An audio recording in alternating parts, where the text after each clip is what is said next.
Here's a question about shifting through realities. Yes.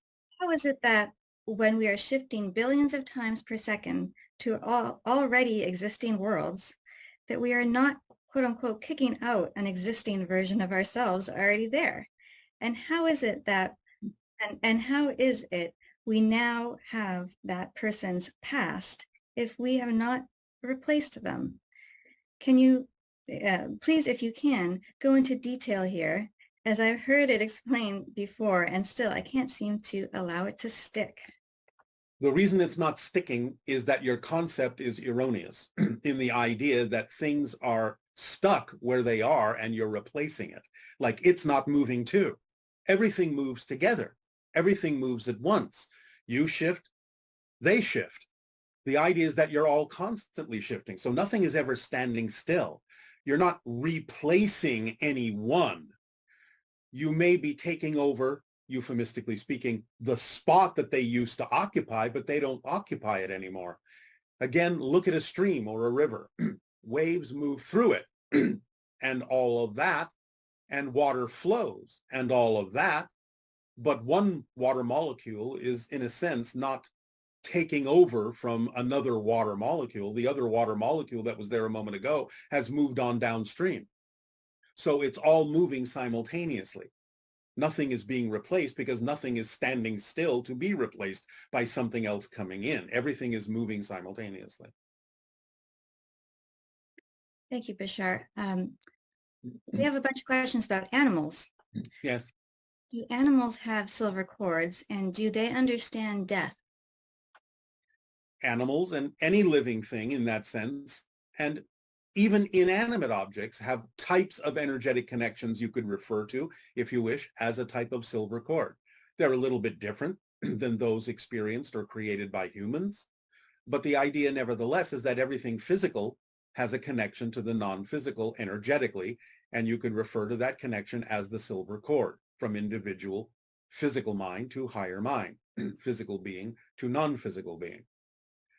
Animals understand death very clearly because they do not experience the idea consciously as such an abrupt transition as humans have because of their belief systems. For animals, the idea of what you call physical life and what you call non-physical death is a much smoother transition for most than what many humans believe to be the case. They don't see such a large separation because many of them have the senses to peer into non-physical reality and consider it part of their daily experience as reality. So the shift for them is not seemingly as abrupt as it may be for many humans who hold on to the belief system when they die that non-physical reality is so much different. Physical reality and non-physical reality are very close in vibration because physical reality isn't real. It's just a projection of consciousness. It's just, in a sense, a dream that the non-physical you is having in spirit. Therefore, again, similar to the idea that sleeping physically and waking up physically aren't that much different with regard to what's happening in physical reality. One moment you're lying down and you're focused in a different way, and the next moment you're sitting up and focused in a different way. The transition between physical life and death is only that thin, just like lying down and then sitting up. For animals, it is that smooth.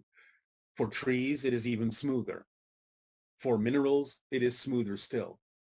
No matter how dense a mineral may be, because you consider it to be inanimate, and many humans consider minerals to be unconscious, which isn't the case, they simply use consciousness in a different way, piggybacking on your consciousness to understand themselves as a reflection of your consciousness. For them, even though they seem to be dense physically, they're actually quite close to non-physical reality because they're not interjecting themselves consciously in the same way you are with the idea of the kind of dense thematic experience that humans choose to experience physical reality to be. They are simply there, in a sense, as what you might call background reflections, things that carry meaning, things that carry information, but because they are pure information, they are not so separated from the idea of non-physical reality, which is all about patterns of information from one point of view. Does that answer your question?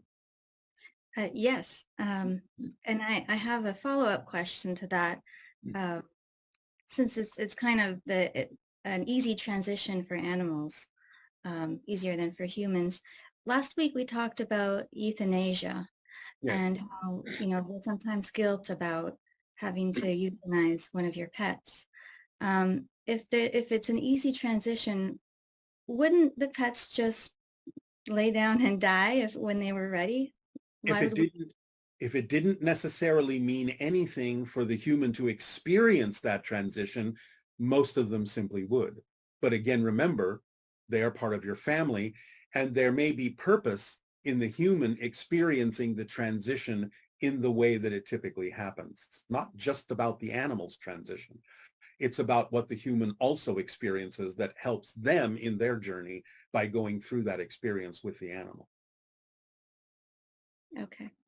So there is a purpose that they experience together when there's a. Everything is an orchestration. There are no accidents. Everything is an orchestration. All you have to do is look deep for the meanings and what you're getting out of it and why you're experiencing it the way that you are experiencing it along with the animal.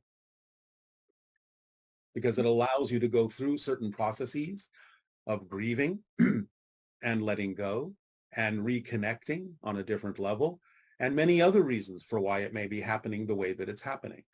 An animal on its own, out in what you say, the wild, may just simply leave.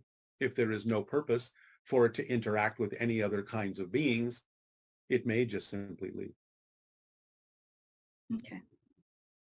This question is about spiders. Are spiders closer to their silver cords than humans, since they weave literal silver cords throughout their lives?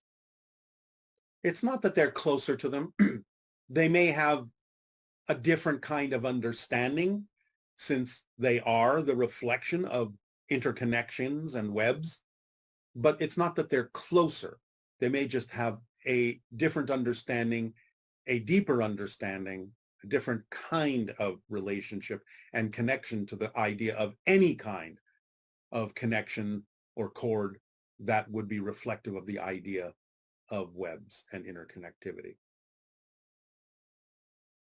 Can cats and dogs communicate with human infants in the womb? Can they sense the silver cords of fetuses? Yes. Okay. It's a longer question, but very good. Scientists today attribute an animal's ability for consciousness and self-recognition through the mirror test, where they see if a given animal can recognize themselves in the mirror. The animals that can do this include bottlenose dolphins, great apes, elephants, and more. However, I intuitively feel as though this isn't a completely accurate measurement for consciousness and self-recognition. What would you say this self-recognition mirror test is actually measuring or showing, and why are some animals capable of it and some are not?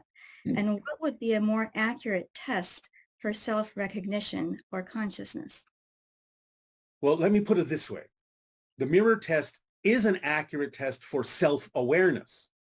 The idea as to whether or not an animal recognizes itself is not necessarily the end-all be-all for determining self-awareness, because an animal that doesn't necessarily recognize the reflection as itself still may see the reflection as another animal. And for one animal to see something and consider it to be other than itself is still self-awareness. The animal would have to have absolutely no recognition whatsoever of anything in the mirror in order for it to, quote unquote, fail the test of self-awareness. But if the animal sees the image, even if the animal considers it to be another animal, you cannot necessarily consider something to be other and know it is not yourself without a sense of self-awareness. The animals that do recognize themselves in the way that humans do in a mirror simply have stronger connections to the idea of the expression of human consciousness, whereas other animals may not necessarily have such a strong connection to the expression of human consciousness in the way that humans experience it.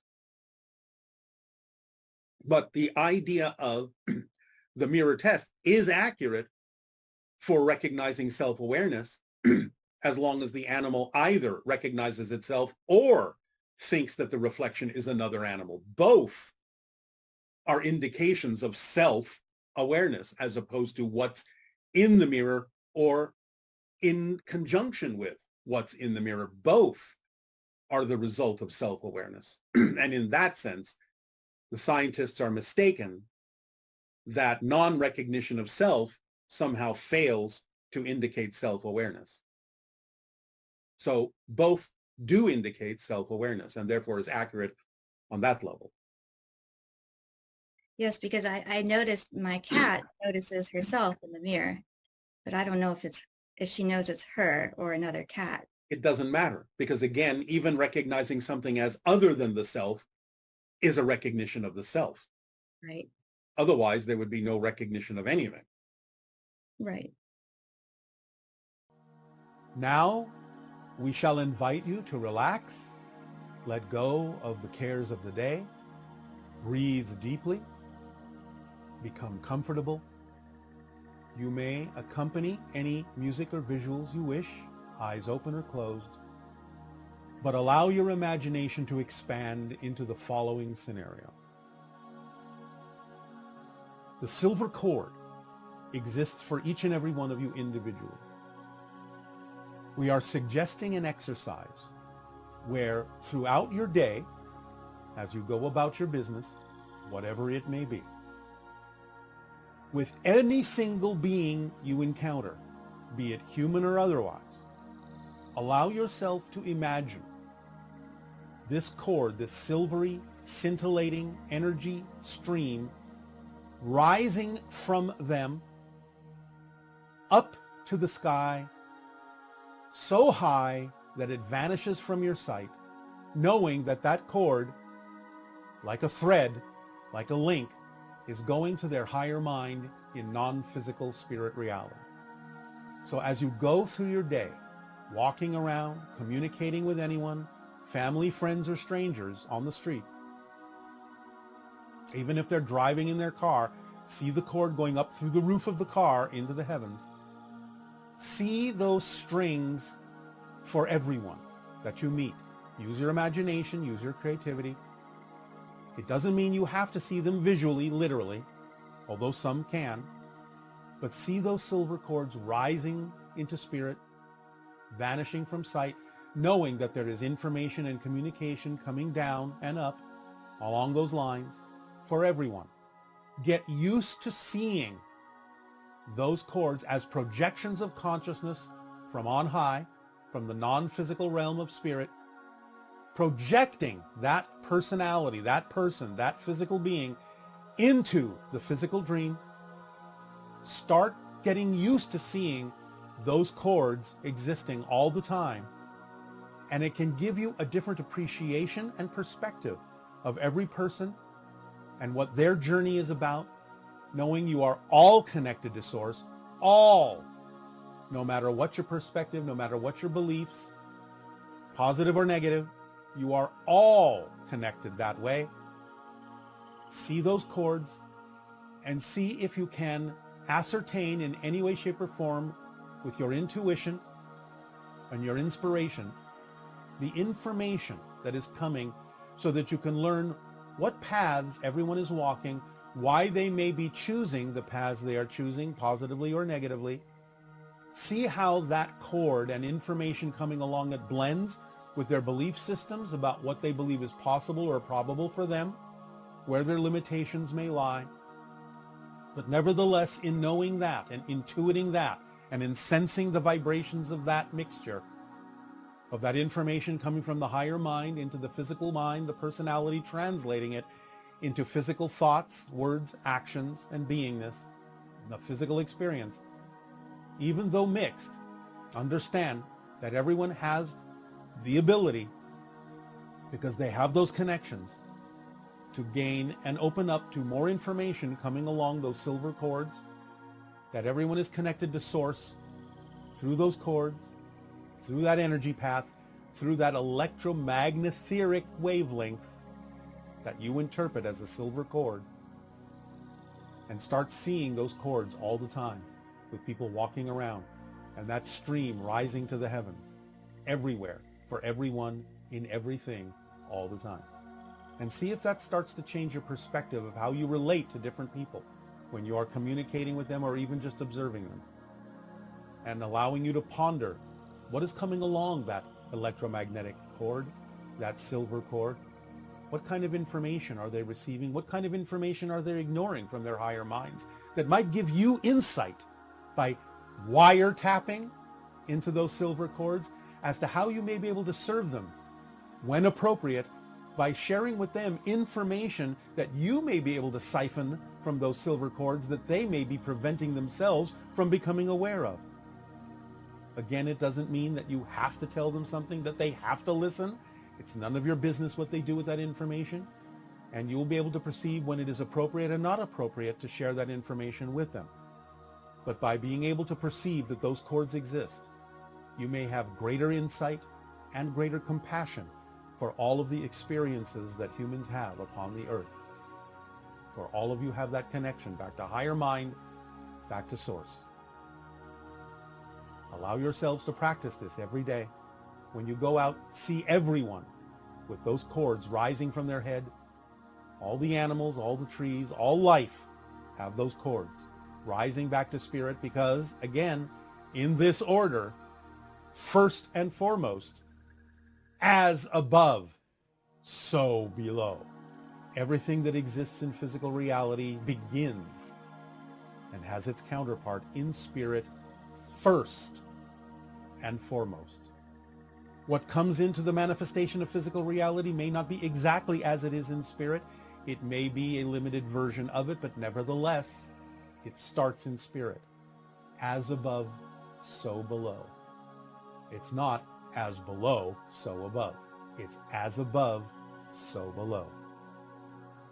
Allow yourself to begin to perceive the silver cords in everyone, and you will have gained great insight into the communication coming from their higher minds to their physical minds, as well as your own. Practice this every day if you wish. It will give you great insight, not only into the present, but also into the alternate parallel realities that you call the upcoming future. Our unconditional love to you all. We bid you an exciting day of self-discovery and play. Avea. Good day.